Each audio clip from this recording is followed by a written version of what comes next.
Another amazing aspect of the amplification of the Aleph Tav character symbol is the fact that when we see the Aleph Tav, that represented between the two letters are another 20 Hebrew letters, each of profound significance.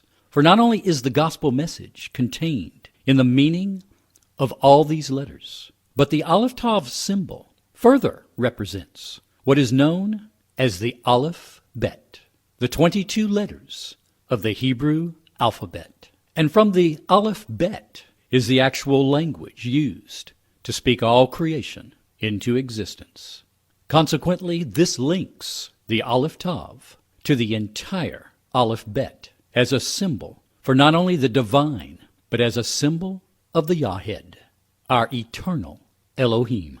For from the Aleph Bet derives a sacred language used by the Yahed before the beginning of time, and to not only create our world, but to communicate and rule and maintain order regarding all creation. One amazing confirmation that the Aleph Tav is a divine symbol at its utmost, representing the eternal and that which cannot be measured, can be found in the Hebrew text, where the Hebrew letters Aleph Tav are actually reversed in Scripture as Tav-Aleph, pronounced Ta and used only once in 1 Kings chapter 14, verse 28, which is repeated in 2 Chronicles as just two single Hebrew letters and is translated into English as chamber. Not surprising, there are other ways to spell chamber in Hebrew without the Aleph Tav, thus making this word Ta very special. But amazingly, if you look at the correlation and compare the characteristics of the Aleph Tav and the Tav-Aleph, they are similar in the fact that they both represent a picture of holiness. But other than that, they are exact and perfect opposites. Both symbols represent the divine, whereas the Aleph Tav, at its utmost, represents that which is eternal and without end, and therefore that which cannot be measured.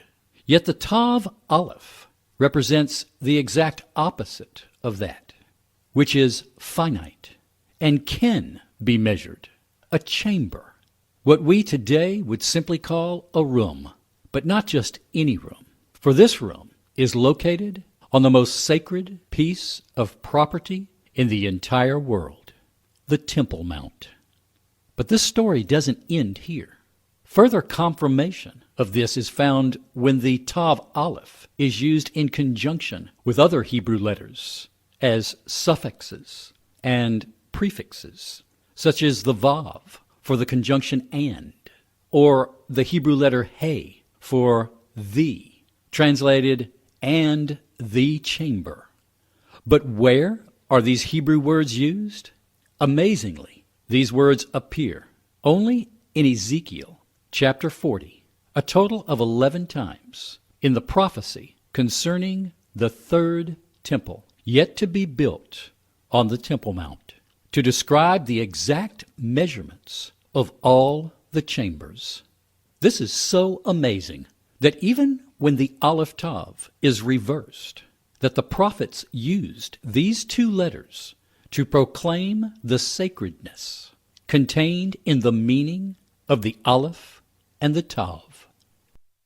In closing, I would like to speak about the subject concerning the Aleph Tav that is apparently a bit of a mystery, and that is on the subject of the pronoun you.